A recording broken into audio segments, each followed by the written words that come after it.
Hi and welcome to The Winning Factor. I'm Aitken, and on this show each week we try to identify a factor in a race, what we call a winning factor, that might be the one to decide the outcome. Now the first race we're going to look at on Sunday at Sha Tin is race 3. This is a class 4, 1800 metres on the dirt, and we're going to look at something a little bit different with a winning factor of the project. Now I want you to look down the field here. There look to be some horses in good form, plenty of chances. But what's the first horse that you might think you'd put a pen through as a chance in this race? Because that is the horse we're going to look at, Power Man.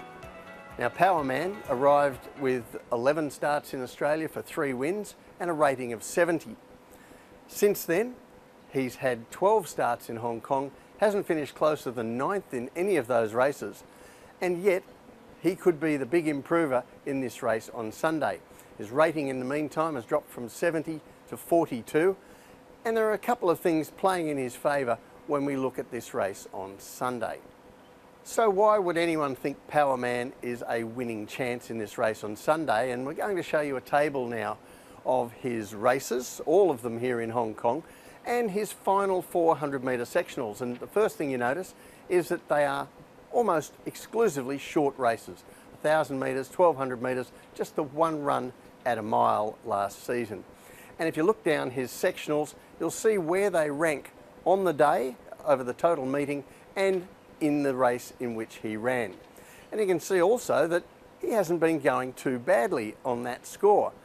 And even some of those that rank lower were actually not too bad when you put them in context. Now on January 28th of this year, he ran on the same day as the Stewards Cup and the Centenary Sprint Cup. So Group 1 horses were out that day, as well as quite a lot of smart gallopers.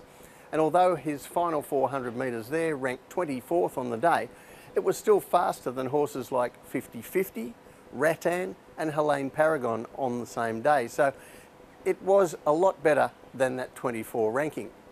Now we're going to show you Power Man's 2 runs this season. It doesn't tell you a lot because he's in these short races, he's outsped early and only gets going late, but we'll take a look at race 123 when he was first up for the season. This is 1000 metres at Happy Valley. He gets a bump at the start, he's out the back, but look at the way he applies himself in the run home. He's really hitting the line well. It's just difficult to make up the ground that he's had to give away because of his lack of early speed. In his most recent run, race 165, Power Man tackled the dirt for the first time, and this time he was slowly away from the outside, again back to the rear, and he was unable to make up the sort of ground he needed to, but you can see him grinding away in the straight over 1200 metres and making ground, definitely looking like he wants longer. So the step up to 1800 metres on Sunday is one key part of the puzzle for Power Man. Another is seeing him have his blinkers back on. Now when he raced in Australia, he always wore blinkers in his 11 starts and 3 wins, but in Hong Kong he's only had them on once, and that was in a mile race last June when he had a tough run sitting out wide on the track, and it wasn't really a guide as to how he goes in the shades. They came off after that, but we can take you back to a barrier trial just before that run over the mile, when on May 25 he jumps out quickly with the blinkers on for the first time in Hong Kong. So he bounces out of the gates on this occasion in the blinkers, and he's there matching motors early with Mission Tycoon.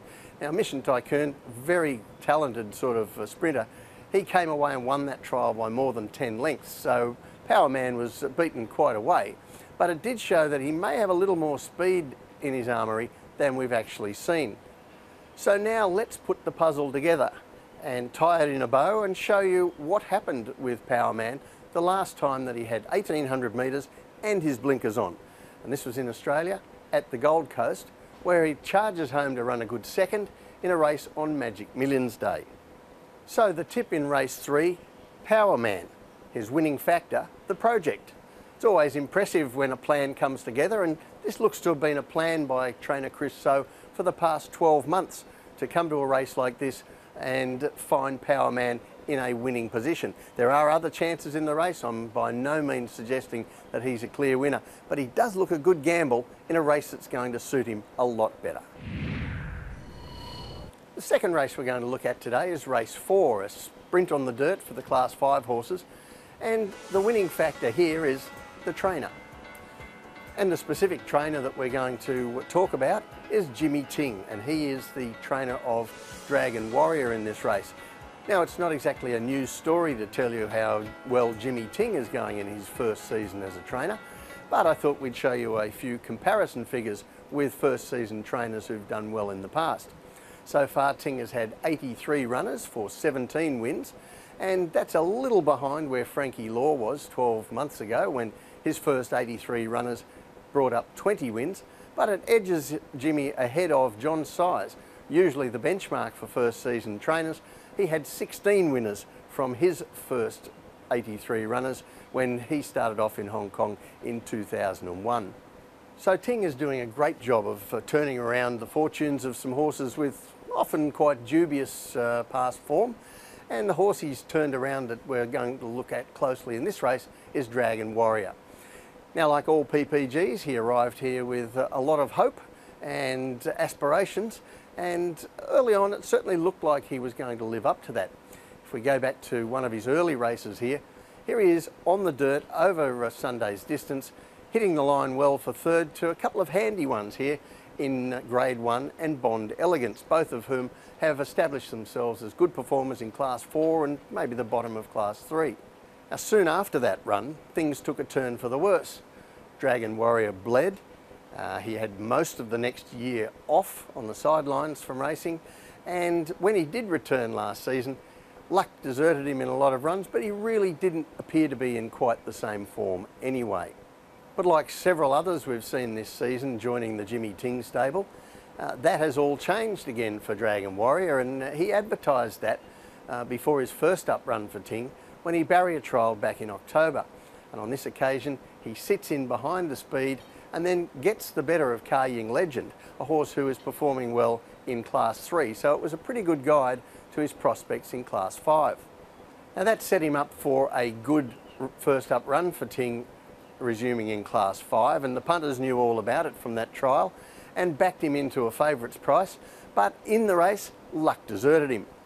Although he drew barrier 5 here, Dragon Warrior, he was unfortunate enough to find that 3 of the 4 horses drawn underneath him all had enough speed to hold him out. He was stuck wide on the track, unable to really get into the race on a track that was definitely favouring horses closer to the fence that night, but he sticks on very gamely, very bravely to get into second placing. Now, since then there's been another good barrier trial from Dragon Warrior, and if we look at the map, he comes into gate 4 this time, and I think he's drawn to get a much easier trip than he got that night on the dirt. So if that's the case and he produces again, he's going to be very tough to beat. So the tip in race 4 is for Dragon Warrior. His winning factor, the trainer, specifically Jimmy Ting. I think Jimmy Ting has this horse going well again. He's got the right draw and the right opposition in Class 5 to see him break through and win a race. Well, that's it from the winning factor this week. Good luck on Sunday. Catch you next time.